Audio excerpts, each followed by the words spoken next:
Create with Fran Sidney. Hello everyone, welcome to the show. This is Fran Sidney. I am your host, and today I'm really pleased to introduce you in episode 106, my friend Edmund Ellison, who knows a lot of stuff about stress and anxiety. So I thought you guys would love to hear from him and get maybe a few tips. So meet Edmund, who has coached and hypnotized hundreds of people to help them to let go of stress, of anxiety, and to help them to live a life that they want on their own terms so they can achieve their goals using an impact model that he has called C.L.E.A.R. And that is quite an interesting name for that. C.L.E.A.R. With all the little dots. So let me just introduce you to Edmund. Say hello everyone, and hello and welcome to the show. Hi Franz, thanks so much for having me on, and it's a real pleasure to be on and be a guest on your show, because I have to admit I've listened to quite a few and I'm a real big fan and love the deep insight that you give to topics.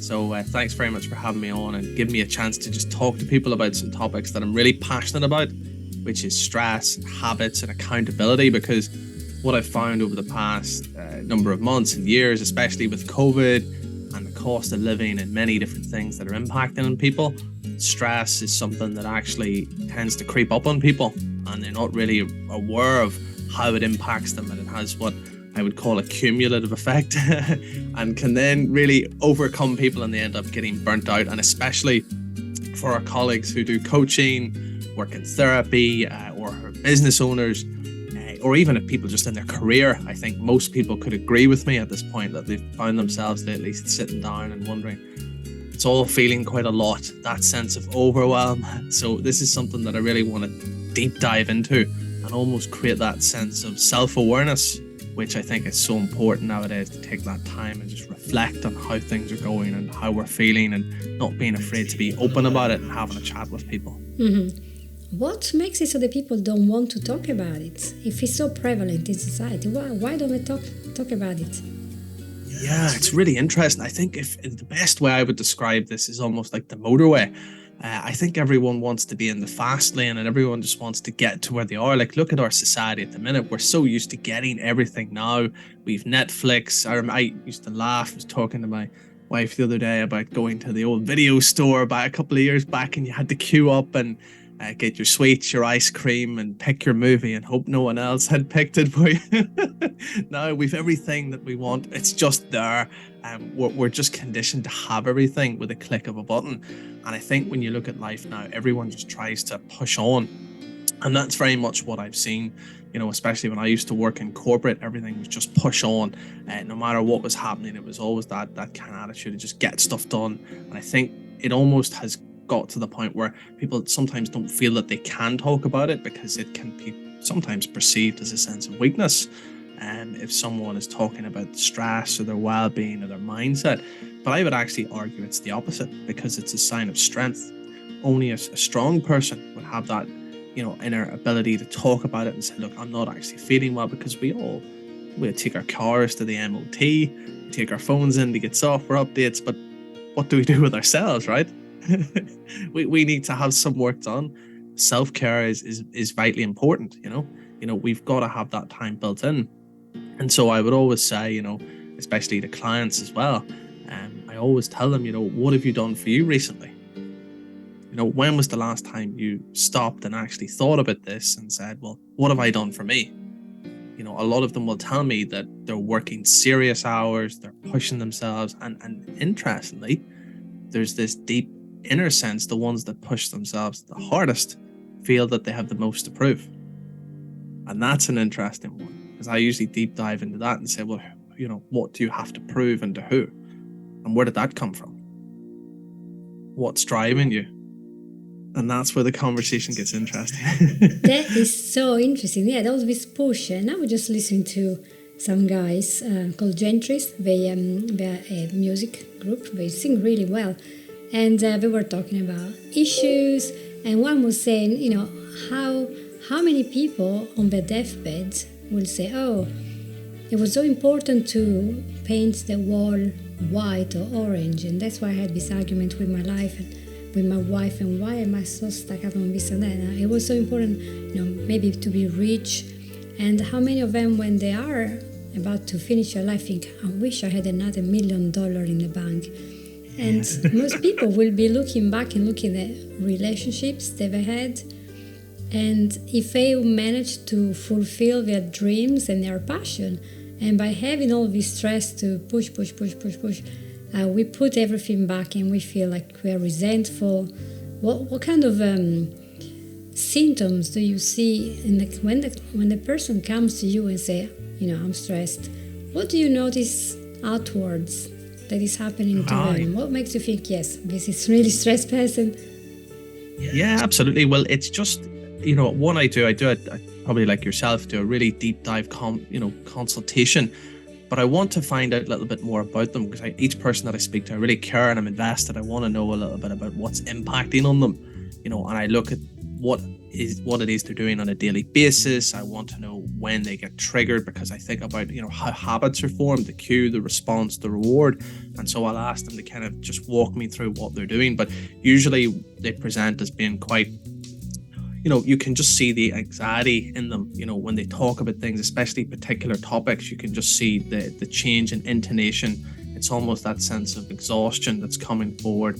And when I start probing into that, you can tell then there's certain keywords that will trigger them. If you walk them through their day-to-day, or it's their job, you can usually get a sense that there's something in particular, like maybe they feel overwhelmed. They've maybe taken on too much because they want to prove themselves. So they've only recently started a new job, or they've been promoted in a role, or maybe it's a business owner who's putting in lots of hours, but they're not getting anywhere. And you can sense that when you start talking to them about sales or their last month's revenue, that's when you start to notice the change in their voice. They get really upset then, and that's the way you can kind of tap into that.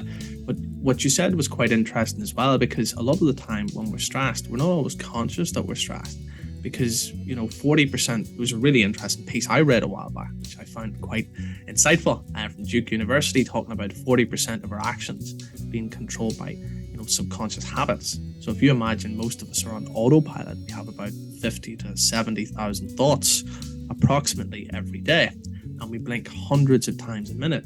We breathe. We do all this on autopilot. And so the natural thing that I would say to someone is, you're doing all this stuff on autopilot, but yet you're only aware of a fraction of it consciously. So if you, for example, had a deep inner belief that you needed to prove yourself and you didn't feel good enough, then you probably are going to work really hard, do serious hours and stress yourself out, because you're trying to prove something. But who are you trying to prove that to? And that's the big thing, because maybe you have this inner feeling of, nothing's good enough, perfectionism. But what I find when I do deep dive with work with clients is that all stems right back, maybe something with their mum or dad or their family situation. And the interesting thing there is, that's all been suppressed, so that they don't really remember that, but it's still having an impact later on. So what might have been presenting to me as stress is actually something deeper. And I almost take on the role of a detective then, or a mechanic. I'm trying to diagnose and trace it back. Because the symptom that's been presented is, I'm stressed, I'm overworked, I'm burning out. But why? Maybe you're not taking breaks. Maybe you're worried about what people think. Maybe you're just doing too much work and you're not having a rest because you feel that someone's going to figure you out. Imposter syndrome. And these are the sort of things that I hear, but I deep dive in, and then when I get them to that root cause, they literally say, oh my God, you're actually telling me that this is the reason why I've been acting the way I've been acting. And a lot of the times I'm shocked, because it's been so far in the past that they just didn't realize. It sounds so familiar, because I would say 99% of my clients display this behavior, and they wonder why they feel that way. And then when we talk about it, we go back to, how did this start? What was the event? And we go back sometimes with NLP, sometimes with hypnosis. And I hear the same stories of things, embarrassing things that happen in school. Some people maybe wet themselves in school when they were 4. Other people were slapped by the teacher. Other people were embarrassed. They had to give a talk or a presentation to a public debate as they do mistakes. And they blushed, and the teacher said something like, just the Johnny is feeling embarrassed now, you are gonna feel. They were just like on the spot. And these events were very important and really carved the way that they were perceiving themselves. And then there is the bullying, people that you think are your friends that are teasing you because you're chubby, or because you have glasses, or because you are a different color. Or maybe they make you do things like stealing. Small kids do a lot of stuff. And then they get used to these abusive relationships, etc. And then they develop this underlying anxiety about everything. And they think, I can't do anything on my own. And one of my clients yesterday was saying, I start everything by thinking, I can't do this. Since she was young, I just can't do it. And I'm like, well, that's what you're telling your mind. How do you think your mind is going to cope if you instructed it, oh, I can't do this? So it's really looking back and see why this automatic behavior is so embedded. It has been familiar, isn't it? Oh, absolutely. And this is the interesting thing. I like to think of it that we're all made up of pillars, and you've got your core beliefs, and then you've got your compensatory ones. And so when you're younger, your core beliefs form around the values that are instilled in you by your parents, and that shapes you. And then I like to think of it as part of my C.L.E.A.R Impact model that you mentioned earlier on. The first part is control, but the control we think we have over things. And the second part is the lens, so you're talking about the actual lens, like your glasses. The way I describe it to clients is everyone wears a pair of glasses. I do as well. But just because I wear a pair of glasses doesn't mean I see everything as clearly as what you do. My glasses and my lens are shaped by my own personal experiences. So what I see is filtered out by what's happened to me. And that's an interesting thing, linking back to what you talked about around beliefs, because, one thing I read before, it's in the Journal of Academy of Marketing Science in 2002, just off the top of my head, by a guy called Sheeran. And it was really interesting. It was about intentions only explain 28% of the variance in behavior. And so when I look at that, I always remind clients that just because you think you want to do something doesn't mean you actually will. And the more resistance that you encounter when you try to do something, like try to achieve your goals, get a project over the line, the more procrastination you do, and the more resistance you find, the more thinking, worrying, that's your sign that there's something deeper there. Your subconscious is fighting against you. And you have to ask yourself why that is. And that, as you know, is then the key bit where you kind of go in and angle that, understand, and help them create that self-awareness. That's great. Guys, I hope you will flood my friend Edmund with lots of questions when we are offline, because this is amazing. So much that can happen. So is there something that you could suggest to do before we reach the therapist and while we're working with the therapist to tackle all these feelings and even if we already call them stress and anxiety, maybe we fearfully did not attach the label, thinking, I don't want to go medication, because people think, oh yeah, I'm going to have to just take a medicine and then I can go to work. But for me, unless it's like a big event that happened and you're almost suicidal and, short term, but, studies have shown that long-term medication is not helping. Why? Because when you have these stress symptoms, so the panic attacks, the stomach problems, and all the other stuff that happen, the anger, this is like a fire alarm that is going really loud and it's telling you something is wrong, you have to tackle this. But it's just the symptom, it's the tip of the iceberg, isn't it? But if I had a fire in my house, if I went to the smoke alarm and say, oh gosh, this noise is so annoying, and I'm going to just turn it off. I'll take off, and I'll turn off the smoke alarm. Yeah, I don't feel that noise anymore, but the fire is still destroying the house. And in a way, being stuck on medication for years and years and years and not working on what's causing this fire is going to cause like a fragmenting of our mind and our happiness and our purpose, because we are not really tackling what is the real issue, isn't it? Give us a couple of steps. What can we do first? Yeah, there's lots you can do, and I've spent a long time working with stress, especially something I've come through in a journey too. You have to go through that before you can come out the other side and really give people that support. And I think the big thing that I've realized is that a lot, and it's probably going to sound controversial, but stress is a process. To me, it happens over time. It doesn't just happen straight away. But when you realize that it's happened, it's usually too late. There are signs along the way and things you can do. So the first thing is self-awareness. It might seem the simple one, but it's actually the hardest, because as most people know, we're on autopilot. So there's things we're doing that are contributing to stress. First thing I want people to do, and it really works, take a pen and paper and just note down your daily routine, your daily journey, right? Look at the triggers and the situations where you feel stuck or that you start feeling anxious or upset. Because believe it or not, there'll be something behind that. So if it only happens, for example, when you're getting close to delivering a project, or you're doing a presentation or something big, like you're talking to your team, whatever it is, you'll notice that you feel a certain way. It just happens. But you maybe haven't reflected on that. So note that down, how you feel, and actually question it, and really try to question it in your mind. Why do I feel that way? And write it down. Because a lot of the time when you take out the emotion and you rationally question something, you start to realize, well, why am I feeling that way? Why am I thinking like this? That's really important. Most people don't do that. And when they think like that, they start going, oh, actually, do you know what? I'm feeling like this because I'm really nervous or I'm anxious about doing this. But why? What is it that's causing me to feel this? There's no danger associated with doing this. Do I really need to care about what other people think? I know I'm good, right? And you remind yourself that you are good, that you do matter, and that you shouldn't care what other people think, except your close family. Because that's what's important. If you let other people's criticism get in there, then there's a chance that that's going to derail you from taking the action. You're worth, whatever you think you are, as you said earlier, Franz. So that internal dialogue is important.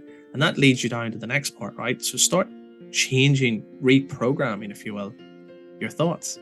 When we get updates on our phones, if something doesn't work, I guarantee most people will look at their phone and go, I'm not happy with that.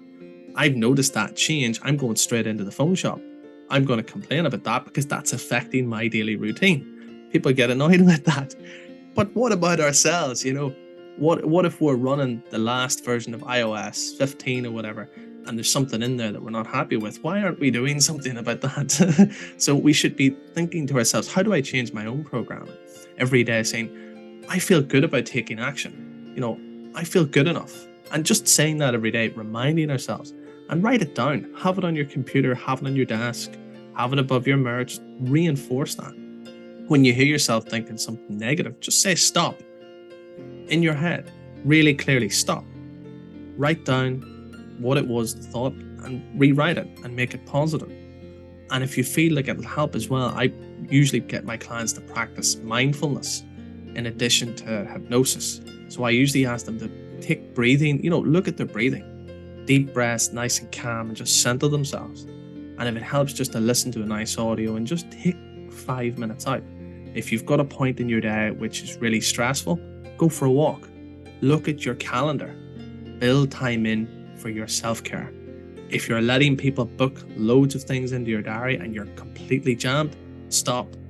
Just tell people, I'm sorry, you're not getting me from this time to this time. And just have that free time. Because for me, if you're looking to get yourself away from stress, the key thing is just giving yourself that break. And if you want to change your mindset, then you've got to be consistent, but you've also got to be persistent. And sometimes that means putting you first, especially if you're used to putting everyone else first. And most of the people who I speak to that are stressed don't prioritize themselves. So that's your big final call to action. Are you prioritizing you? And the other question I want you to think about is, with the things that you're doing and you're holding on to the last minute, why are you giving yourself a way out? And you probably don't remember, but in the past episodes from last week, 105, I did talk about this yes man, the people pleaser, who think, well, I have to do what people say so they will like me and love me and accept me.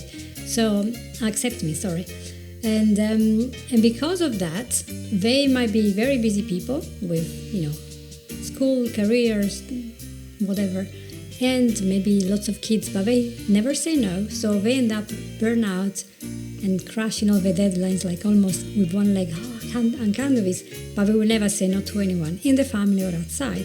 And so Yeah. we have one with the emotional breakdown in the end because they don't realize you actually can't stop because you can't keep giving if you haven't filled up your own basket. You have to do something there to stop for a minute and remember, what is this race all about? So they should lead us really nicely to your C.L.E.A.R process. Is this part of what you were talking about? Is that what you were... Can you explain to us about it? Oh yeah, absolutely. So that the premise of the C.L.E.A.R Impact model is really nice. So what it essentially, I came up with this, believe it or not, over so many months. So the whole idea was, when you talk about control, most people think they're in control, but they're not really, because their subconscious is actually the thing that's driving things. So I get them to realize that their sense of control is actually not really true, and to realize that sometimes they're the passenger in the car seat, and their subconscious is the one that's driving. And until they understand what's in that subconscious, then they're not really the one in control. So they've got to almost deep dive and understand what their beliefs are and what's driving those thoughts that are in the driving seat all of the time. So when they take that on board, they start to realize then that those thoughts and those beliefs form the basis of their glasses, their lens, which is their game face. And this is what they present to the world. And so their lens could be tinted. And sometimes when you go into Specsavers, you ask for a tint in your lenses so that you can maybe, see your computer better. But sometimes that tint can distort your view of reality. And that's what I would present to them, that maybe their view of reality is not objective. It's subjective. It's based on what they think, based on their experiences. Their filter is filtering things out. So when I see something, I'm helping them to realize that self-awareness, to say that this is how it is from an objective perspective, and this is how you're seeing it. That's usually quite empowering for them, because they usually go, wow, I've just been working away on autopilot, but yes, you're correct. There's stuff there that I've been doing, and I've kind of just normalized my behavior, but it's not what I should be doing. Which brings them back to the kind of E part of it, which is the emotions. So because of how they feel or think or react, they're then not going to take action, which is the A part. And because of that, that's going to lead them to then get into a vicious cycle of feeling upset or annoyed. They're not taking action because of fear. The fear they can't explain, but it's maybe linked to a deep-rooted trauma or something that's happened to them. And then that naturally brings us on to the R, which is the result. So if they're looking to get promoted or increase sales or, move up in their business, whatever it is they're trying to do, overcome anxiety, they usually can't get to the result because there's something that's holding them back from taking action. They can't take action because they're scared, but they can't explain why they're scared. They're avoiding doing certain things. They're almost normalizing their behavior around the issue and thinking it's okay, because it's easier to accept that than to face up to something that they can't tangibly put their hands on. And so when you take them through the model, what you're doing is giving them that very clear sense, as the word, of what it is that's causing the impact. And then, the whole point of mind reset hypnosis is to press the reset button on that situation and to say, right, this is not working. What you're doing isn't working. So let's get you the impact you want by looking at how we use a combination of hypnosis, coaching, and accountability. And the reason why I use accountability is because it's proven that you're 65% more likely to achieve your goals if you have commitment. And that's what that platform I have is about, because it's getting loads of people together to share wins, and it's giving people lots of support in one go to help them overcome their goal faster. Because if they understand what it is and they know a structured support to do it, and they've got encouragement and guidance from others cheering them on, they're more likely to do it, which is what I found. But it's taken me a while to come up with a name, because I was doing it. I just didn't have a name for it, but that's what I've come up with. It's a great name, acronym, and clear to remember. Haha. Hope you like my jokes, anyone? Hope you like my jokes? Nobody? Okay, never mind, next time. But I want to thank you, because you made it very clear, and you're really saying what I'm saying, that we need to take those steps, because if we don't, then anxiety doesn't just resolve, it will get worse, and stress will get worse, and our enjoyment of life will decrease, but at the same time the quality of our life and our relationships will decrease if we never take action, thinking, oh, but I have to do this.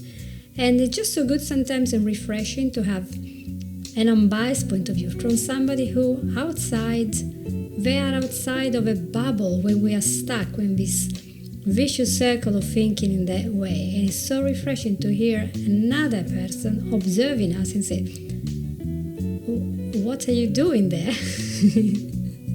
Absolutely, yeah. And I think we all need that, in fairness. Like we can't see, everyone is that element of bias. We can't see our own kind of behavior, and that's why I think a lot of times when you're trying to, people will go off, as you and I know, I'm sure you have this as well with clients who'll tell you they've done loads of YouTube, they've done podcasts, self-help. Obviously yours is really good. There's loads of fantastic tips. They've listened to all these different things and they still haven't been able to do anything about it.